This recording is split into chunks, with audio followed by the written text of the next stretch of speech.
There is no mystery about recovery. Recovery is a product of discovery.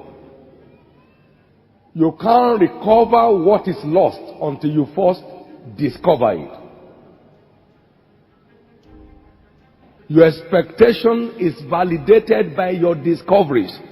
Otherwise, it remains fake.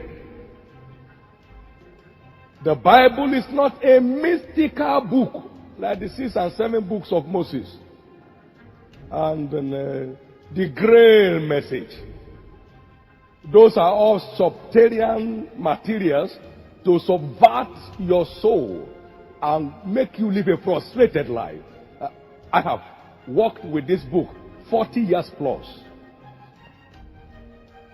Now, it's so important for you to know that this book is not a mystical book. It's a practical text. It's not a mystical book to be conjured. Because many people just conjure scriptures by quoting nonsense. They won't do what it is. They'll just be quoting the end of it. They won't observe the process. I shall be the head and not the tail. That's not where it started. If you diligently hearken to my voice and observe to do. Now you see, so it's not a mystical book to be conjured. It's a practical manual to be applied. You don't conjure the manual of your equipment when you buy them, do you? You don't speak to them. You follow what they say to set up the equipment, isn't it? Do you conjure your computer manual? And it gives you instructions, this is what to do, connect this. You say, no, I connect you now. You are connected. You are connected. It is not a mystical book to be conjured. It's a manual to be followed. The Bible is not a religious book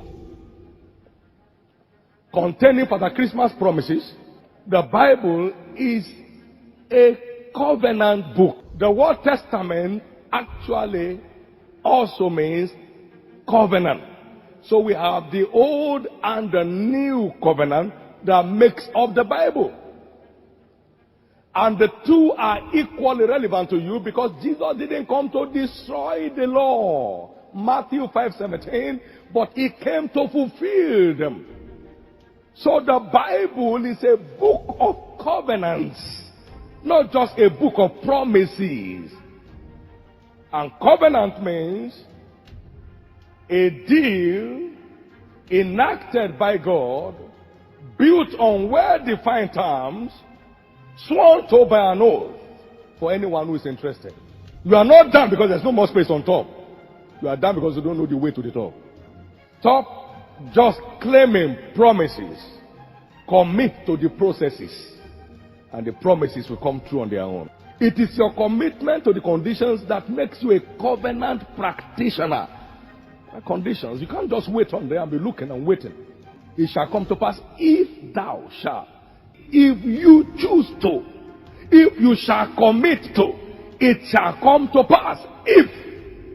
But if not, it shall not come to pass.